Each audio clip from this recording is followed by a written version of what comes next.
The Zealth hegemony was a civilization built upon the bedrock of the great code of martial honor.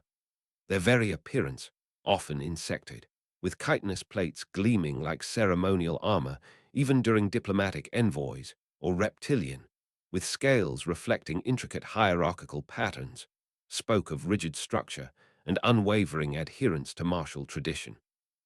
The code was an exhaustive doctrine, dictating every facet of conflict, from the precise wording of a war declaration and the honorable range for disengagement to the correct manner of accepting a foe's surrender, provided the foe was deemed worthy of offering it. To the Zealth, this was not mere tradition. It was the defining characteristic of civilized galactic warfare, distinguishing true warriors from base savages. Humanity, in the Zealth's unwavering assessment, fell squarely into the latter category. Humans were seen as a chaotic species, their societal structures flimsy, their military forces lacking any semblance of true discipline. Human history, when Zealth xenohistorians deigned to study its more prominent conflicts, appeared as a series of barbaric, unstructured brawls. Their penchant for adaptable, unpredictable tactics was viewed not as ingenuity, but as inherent cowardice. Human attempts at diplomacy, especially when faced with a clear Zealth declaration of rightful conquest, were dismissed as prevarication and a shameful avoidance of destiny. High Warlord Vreska was a paragon of Zealth virtue. His carapace bore the honor scars of 100 ritual duels, his mandibles were set in a permanent expression of stern conviction. A decorated veteran of numerous harmonization campaigns, as the Zealth termed their conquests, Vreska was a staunch believer in the inviolability of the code. The upcoming engagement with the human colony on the planet designated Haven was, in his view, a regrettable but necessary correction of disorder. A minor species, dabbling in galactic affairs without proper guidance, needed to be brought into the hegemony's enlightening structure. Haven was a relatively new human settlement on the fringes of Zealth-claimed space. It was largely self-sufficient, a pastoral world of sprawling agricultural communes and fledgling industrial centers. The Zealth had chosen it with deliberation. Its defenses were presumed to be light, its population manageable. It was deemed a suitable target for a swift, impeccably honorable conquest that would serve as an example to other unaligned primitives. A textbook operation, Vreska anticipated, that would reaffirm the supremacy of the code and the destiny of the Zealth. The Zealth fleet, a majestic assembly of angular obsidian warships, translated from hyperspace into Haven's orbit with intimidating precision. High Warlord Vreska, from the bridge of his flagship, the Blade of Retribution, immediately initiated the primary protocol. On all broadcast frequencies used by the human colony, a grand, sonorous declaration echoed, its Zealthian cadences translated by a somewhat stilted, emotionless computer voice. People of the human settlement designated Haven, by the authority of the Zealth hegemony and the immutable tenets of the great code of martial honor, this celestial body and all its resources are hereby declared forfeit and fall under the glorious dominion of the hegemony. Your unstructured expansion into Zealth-claimed territory constitutes a breach of order. We, the instruments of that order, have come to correct. You are offered these terms of harmonization. Lay down your primitive arms, accept the guidance of a Zealth overlord, and begin assimilation into the hegemony. Your lives will be spared, your labor redirected to honorable purpose. Refusal will be met with righteous correction. You have one solar cycle of this planet to signal your acceptance. This declaration is law. On Haven, colonial governor Anya Sharma, a woman whose military career had been spent fighting far more conventional, if no less brutal, human conflicts before retiring to what she'd hoped would be a peaceful administrative post, listened to the broadcast with a mixture of disbelief and grim resignation. The local defense militia, a small force primarily trained for disaster relief and policing, was scrambled. Their fleet consisted of a few armed freighters and a squadron of aging interceptors. "Are they serious?" Lieutenant Jax Renner, Sharma's chief of security, asked, his face pale. "Breach of order. We're 3 parsecs from their nearest recognized outpost." Serious enough to bring that armada, Sharma said, gesturing to the tactical display showing the Zealth ships in precise, unyielding formation. Open a channel. Let's see if reason can penetrate that. Great code. Human attempts to negotiate, to clarify boundaries, to protest the hegemony's sudden claim, were met with stony silence from the Zealth, broken only by periodic rebroadcasts of the declaration. To Vreska, these human transmissions were merely the dishonorable babblings of a species unwilling to face its destiny with fortitude. The cycle passed. No signal of surrender was received. So be it, Vreska declared to his bridge officers. They have chosen the path of resistance. Let the correction commence with honor. The initial engagements were a slaughter. The Haven Defense Force, outgunned and outmaneuvered, tried to mount a conventional defense. They announced their ship movements as per standard human military doctrine, hoping for some kind of predictable response. The Zealth ships, following their own rigid combat protocols, engaged with devastating effect. When a human cruiser, heavily damaged, attempted to disengage and limp back towards Haven's atmospheric protection, the Zealth destroyers pursuing it ceased fire, as per the code's dictates against striking a retreating, crippled foe. However, when the human captain, seeing a Zealth boarding party preparing to launch, ordered his ship to turn and make a final, desperate stand, the Zealth commander, deeming the human ship to have redeclared its intent to fight, honorably re-engaged and obliterated it with a full salvo. On the ground, Zealth shock troops, clad in heavy carapace armor, landed in designated honorable engagement zones they had broadcast to the colonists. They marched in disciplined formations, their energy weapons cutting down human militia who attempted to meet them in open battle. Zealth champions, warriors of renowned skill, would often step forward, striking their breastplates and issuing ritual challenges to individual human soldiers. The human soldiers, confused and outmatched by these dueling masters, were often cut down before they could even fully comprehend the situation. Casualties mounted at an alarming rate. The Zealth's adherence to their code was, paradoxically, making them even more terrifyingly effective against an enemy that didn't understand its nuances.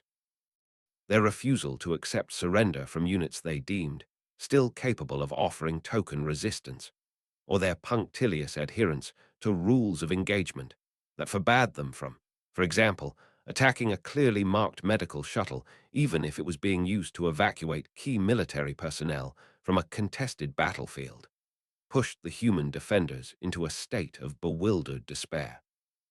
The Zealth, for their part, saw every human attempt at unconventional tactics: a sniper taking out a Zealth officer from a hidden position, a militia squad attempting an ambush, as further proof of their inherent barbarism and lack of honor. The breaking point came during the battle for Elysium City, Haven's capital. Zealth forces, having honorably declared their intention to seize the governor's administrative building, were advancing down the main concourse. A platoon of human militia, hopelessly outgunned, attempted to surrender. They laid down their weapons, hands raised. The Zealth commander on the scene, a Captain H. Slack, surveyed them with contempt.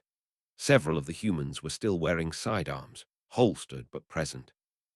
"Your surrender is incomplete," H. Slack declared via his external vocalizer, his translation software struggling with the nuance. "The code dictates a warrior divests all instruments of conflict. Your continued possession of sidearms implies a duplicitous intent. Your surrender is therefore void." Before the horrified humans could react, H. Slack gave a curt signal, and his troops opened fire. Few survived. Later, Zealth forces refused to allow human medics onto the still-contested concourse to retrieve the wounded, citing a code stricture about non-combatants on an active battlefield. The wounded bled out under the indifferent alien sky. Governor Anya Sharma watched the recording of the Elysium Concourse massacre, her face a mask of cold fury.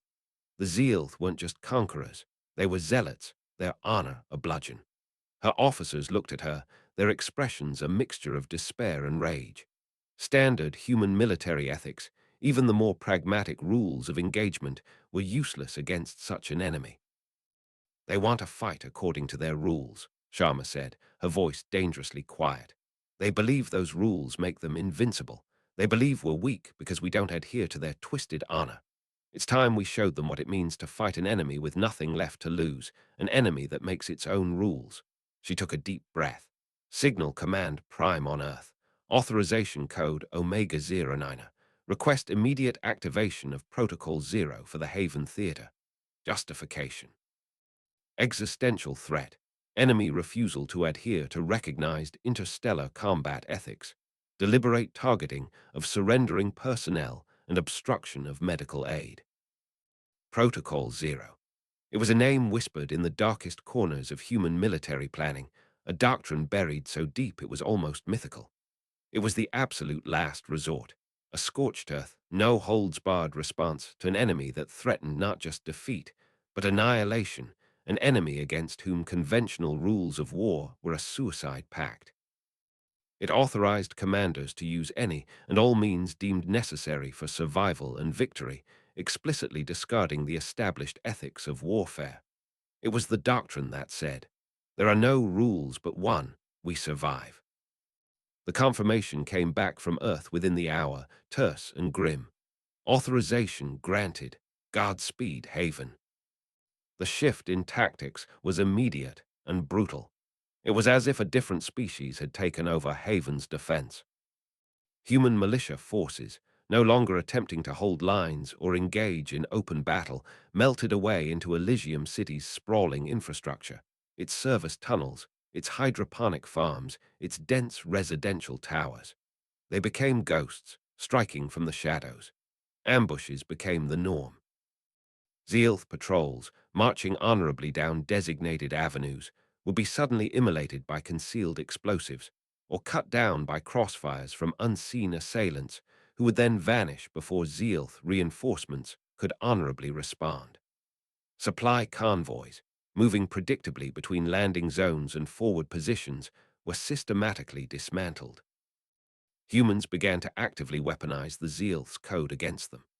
Knowing Zealth warriors were honor-bound to accept individual challenges, a lone human sniper, designated a cowardly assassin by Vreska, would pick off a Zealth officer from extreme range.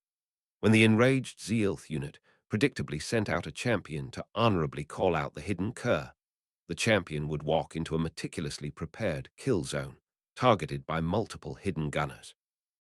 Human commando teams, disguised in captured Zealth uniforms, a deeply dishonorable deception, infiltrated Zealth command posts, not to engage in glorious combat, but to sabotage equipment and assassinate commanders while they were engaged in their lengthy ritual pre-battle briefings.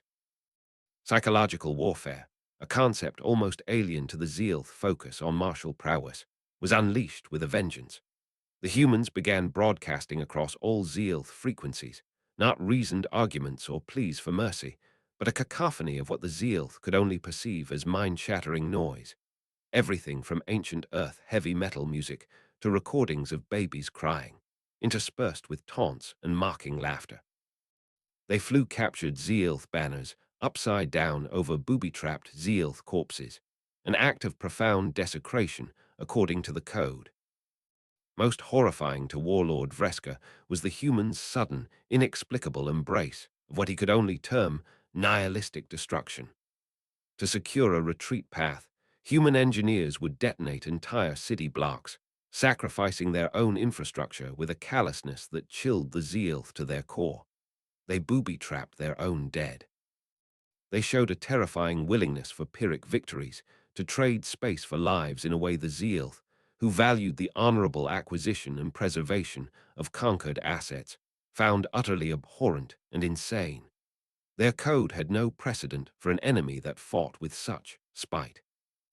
Vreska watched the reports from his forward commanders, his mandibles clicking in horrified disbelief. The barbarians were not just ignoring the code, they were dismantling it, piece by piece, and using its shattered fragments as weapons. Their predictable, honorable tactics were becoming fatal liabilities.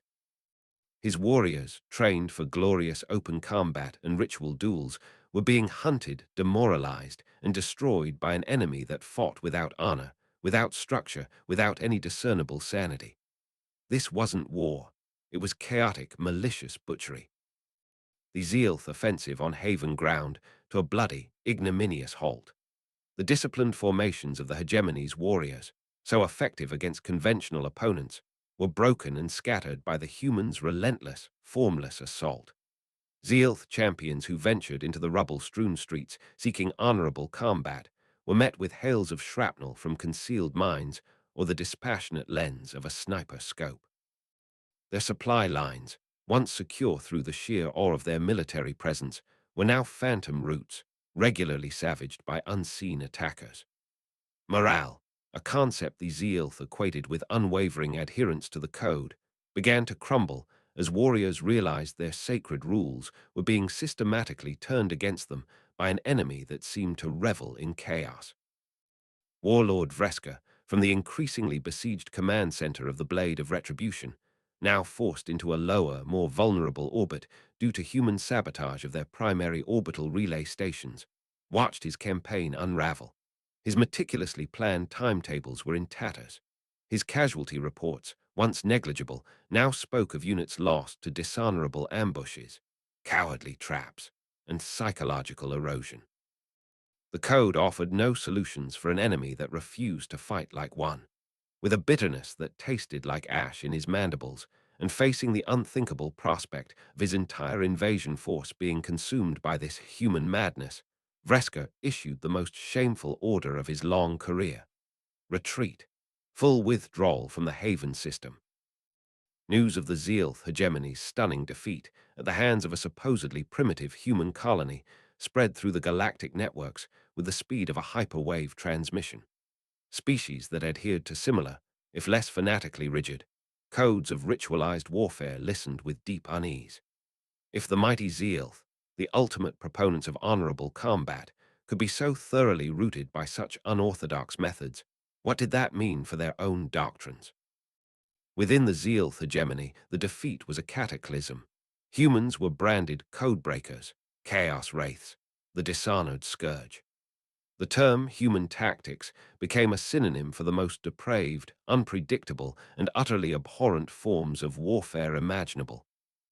Zealth military academies hastily rewrote their doctrines, adding extensive, if horrified, case studies on the Haven campaign, desperately trying to understand and devise countermeasures against an enemy that fought without any discernible honor. The very concept that a species could achieve victory through such means filled them with a profound, almost existential dread. The code was meant to be strength. The humans had made it a catastrophic weakness. Humanity's reputation underwent a seismic shift. They were not suddenly beloved, nor were their methods universally admired. But a new, fearsome respect was born.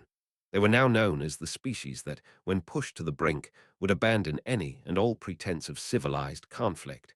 They were the ones who would burn down their own house to ensure their enemy couldn't take it. A grim warning began to circulate among the stars, a new piece of spacer lore. Fear the Zealth's charge, fear the Kairol's ambush, but pray you never give a human a reason to truly stop holding back, for their fury knows no rules and their tenacity no end. On the long, silent voyage back to Zealth Prime, Warlord Vreska, stripped of his command and facing a court of dishonor, stared endlessly at a holographic replay. It showed a small squad of human irregulars, laughing as they rigged a Zealth ceremonial banner to trigger a massive explosion, incinerating an approaching Zealth honor guard. There was no glory in it, no discipline, only a terrifying, pragmatic efficiency. Vreska finally began to understand. The code prepared one for honorable enemies.